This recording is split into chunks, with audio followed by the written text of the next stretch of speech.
Sultan Suleiman lived to the venerable age of 72. He died of his own accord, during a military campaign. But before his death, a few years before it, he was in pain in his legs. They were swollen, red, covered with ulcers. This is well illustrated in the series, The Magnificent Century. And the medicines offered by the best healers were practically powerless. In the last weeks of his life, the Sultan took morphine, a drug that has a strong analgesic effect. Incidentally, it was from an overdose of morphine that his son Sihinger died. He took it against severe back pain.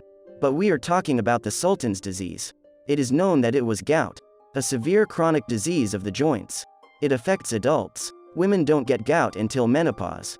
Apparently, the disease is somehow connected with hormonal background. But still, gout in women is extremely rare. Men who drink alcohol, when most of their diet consists of protein products, meat, and if there is a hereditary predisposition, suffer from gout more often. This disease has always been considered a disease of the nobility, the aristocrats. More often it appeared in those who were overweight and had irrational nutrition. There was no effective treatment for gout neither in the Middle Ages, nor nowadays. Only symptomatic, to relieve the pain. It was a vegetarian diet to reduce the number of attacks in painkillers. In the Middle Ages, narcotic painkillers such as morphine were used.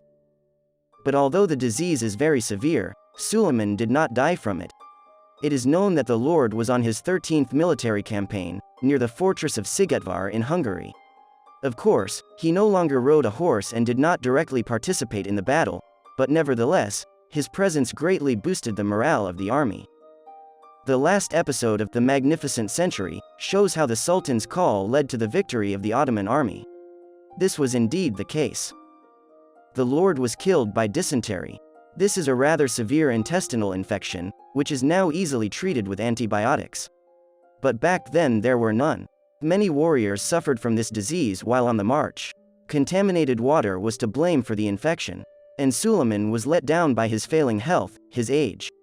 His body couldn't fight the infection. And, apparently, he died of intoxication and dehydration. Interestingly, no one was informed at once about Sultan's death.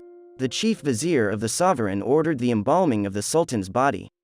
That is to remove all the entrails from it together with the heart, so that it would not begin to decompose before time, and to introduce a special substance inside. The Sultan's heart was then buried here, nearby.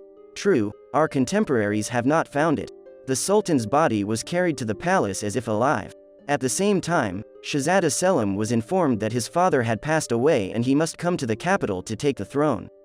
He was the last surviving son of the ruler and could not fear that power would go to another. Selim arrived at the palace, and so did the Sultan's body. The ruler was buried with all honors. And Selim took the reins of power into his own hands.